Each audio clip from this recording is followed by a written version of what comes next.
Okay, good morning, class. How are you today? We're fine. How about you, teacher? I'm all good. Thank you for asking. Let us all stand for our prayer. Okay? In the name of the Father, and of the Son, and of the Holy Spirit. Amen. Okay, before you sit down, please pick up pieces of papers and make sure that your surrounding is clean. Are you done? Yes, teacher. Okay. Thank you. You can now take your seat. Huh? Okay. Uh, Last meeting we discussed and defined what communication is. So now who can recall what communication is? Sure. Okay, Stan. Communication is the process of exchanging information, ideas, thoughts, feelings, and emotions through various mediums such as speech, signals, writing, and behavior. Okay, very good. Indeed, communication is how we send and receive information or message from each other. It is simply our way to interact and connect with everyone.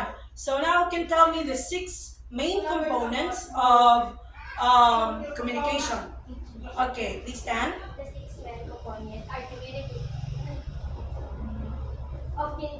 communication are context center or encoder, message, medium, recipient, and feedback. Okay, very good. That is all correct.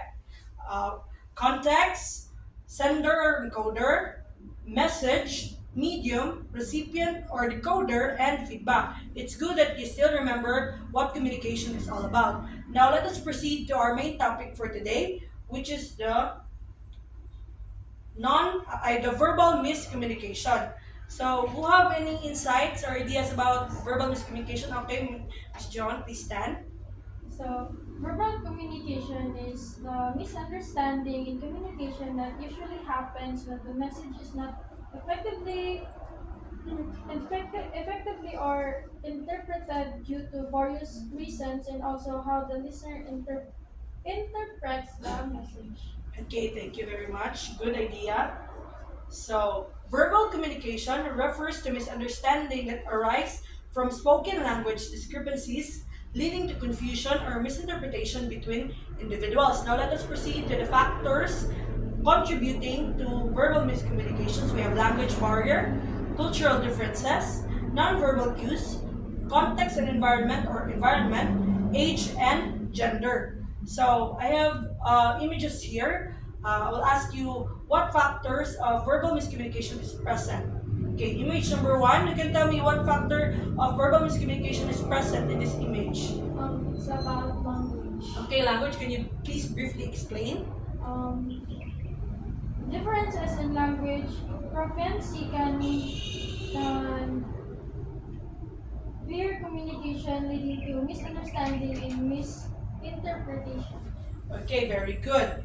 It is language barriers. Due to our differences in language, sometimes we have miscommunication or misinterpretation resulting to conflict, but that can be resolved when we meet in between and we talk about our differences.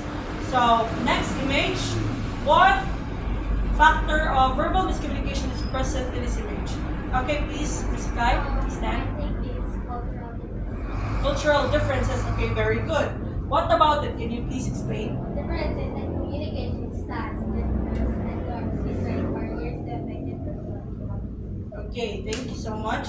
Nonsense in communication styles, gestures, and norms can create bars effective verbal interactions. Next is, okay, it's very obvious. Okay, please, John, please stand. So, nonverbal cues is misinterpreting body language, facial expressions, and gestures can result in verbal miscommunication. Okay, thank you. Next is, what about this one? Okay, please stand. I think it is all about environment factors. Okay, what about it? Environment factors such as noise level, distractions, and timing can impact the clarify and understanding of verbal messages. Okay, thank you, very good. And lastly is the age and gender. So age and gender can also be a reason of miscommunication. There is what we call generational style where a certain age group has different communicating style, language preferences, and cultural upbringing. And when we talk about gender, men and women have also has also different communication style. Women often emphasize empathy, softness, collaboration, and building relationship, while men, on the other hand, may focus on asserting dominance, problem solving, and communication or communicating. And next, let us proceed to the impact of verbal miscommunication. First is the relationship strain. Why do you think verbal miscommunication can result to relationship strain? Do you have any ideas about it? Okay. Relationship strain.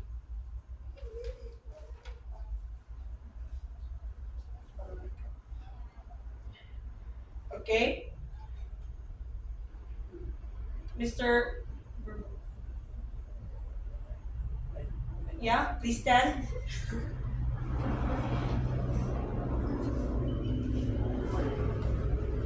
So, verbal miscommunication can significantly impact relationship by causing misunderstanding, eroding trust, creating emotional distance that might lead to conflict. Okay, miscommunication can strain the relationship by causing distrust, frustration, and resentment between individuals. Next is reduce productivity. Can you please explain it to Joanne, okay? Reduced productivity is verbal miscommunication can cause reduced productivity by leading to waste time, incorrect or incomplete information, lack of clarified application of efforts, conflict and tension, and many more Others. and Okay. other reasons.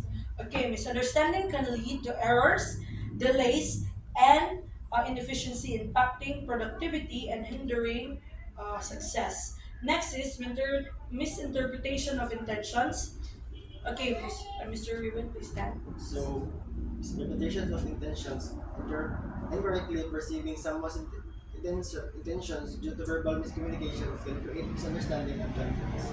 Okay, indeed, incorrectly perceiving someone's intentions due to verbal miscommunication can create misunderstanding and conflict. Next is conflict resolution challenges. Okay, what about it? Miss Clyde, please stand. Resolving conflict arising from verbal miscommunication may be challenging and hard. Effective communication is Okay, very good. Now let us proceed to the strategies to overcome verbal communication. First is actively listening techniques. So when you're actively listening or when you're attentive enough when listening, there would be less chances of miscommunication, di ba? Magkasinabtanay ta kung maminaw ta og tarong, right? Correct? Okay. Next is clarification and confirmation. So confirming or clarifying information can help us understand the information or messages well, preventing misunderstanding. Diba, if mamina kitag tarong and ma-orient taon sa ang information, what the information is or the message is all about, we can understand it better. Diba? Okay, next. Mindful communication. So being mindful of the words you use and the tone of your voice can improve communication clarity. So di ba, naman dyan, di mo kinamalikayan sa tuwa na mataas sa tong voice or tono sa tong pagstorya, pero we should always be mindful about that. Kay para less po ang misinterpretation o ang dili pagka sinabdanay. Okay, next is seeking feedback and addressing misunderstanding. Seeking resolution can prevent miscommunication from escalating. It is very important to actively seek feedback and address misunderstanding right away. So it is very important to seek feedback to other people for us to learn. So we make mistakes man yun, di ba dyan ang malikayan. So it is very important to acknowledge our mistakes and take opinions from other people para po mag-improve ta. And then addressing misunderstanding, meaning what was misunderstood can be solved right away. So istoryahan and then istoryahan kung asa tong wala na part nga wala mo asa tong part nga wala mo nagkasinabtanay, and then resolved it. Okay, kay na naman jud na. Next is, okay, nanatod diri sa enhancing verbal communication skills. So, first is effective use of language. So, choosing clear, and concise language and avoiding jargons can enhance communications and effectiveness. So, when we say jargons, di ba, for example, ang mga doctors, na sila yung words and terms na sila rin nakasabot.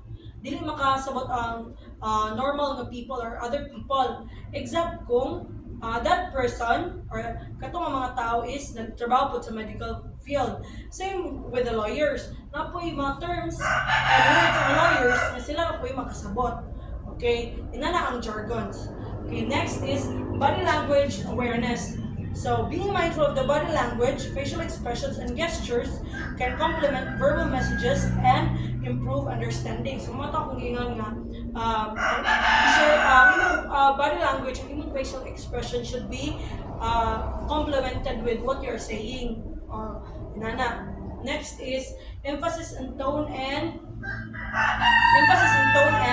pitch. Adjusting tone, pitch, and intonation can convey emotions and intentions effectively.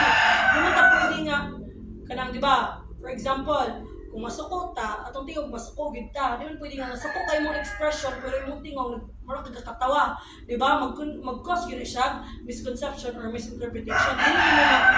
Dili nimo deliver ang imong side effectively. Next is empathy and emotional intelligence.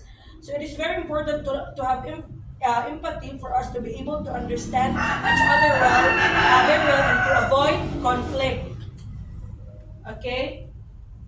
Next is, why do you think it is very important to us to identify or recognize verbal miscommunication? Anyone? Okay, Ms. John, please stand. Please read. So, recognizing verbal miscommunication is crucial for fostering effective communication, building strong relationship, and avoiding conflicts in various settings. Okay, very good. Now I have an activity here. Okay, I have a video clip here containing conversation. After listening to this clip, I want you to individually write down what you understood from the conversation and then find a partner to discuss your interpretations. After that, I will let you listen to the clip again and compare your initial understanding with the actual conversation. Okay, you can now do it. I'll give you 5 minutes for this activity. Okay, now that you're done, I know that you understood it already, that this activity highly emphasizes the importance of active listening and the need for clarification to avoid misconception and conflict. So I have here your assignment. Please take down notes or take a picture. Okay? You should submit it next meeting.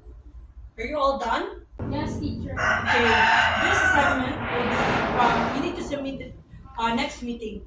Thank you for your participation and cooperation today. I appreciate it a lot. See you next meeting. Goodbye, class. Goodbye and thank you, teacher Nate. Okay, goodbye.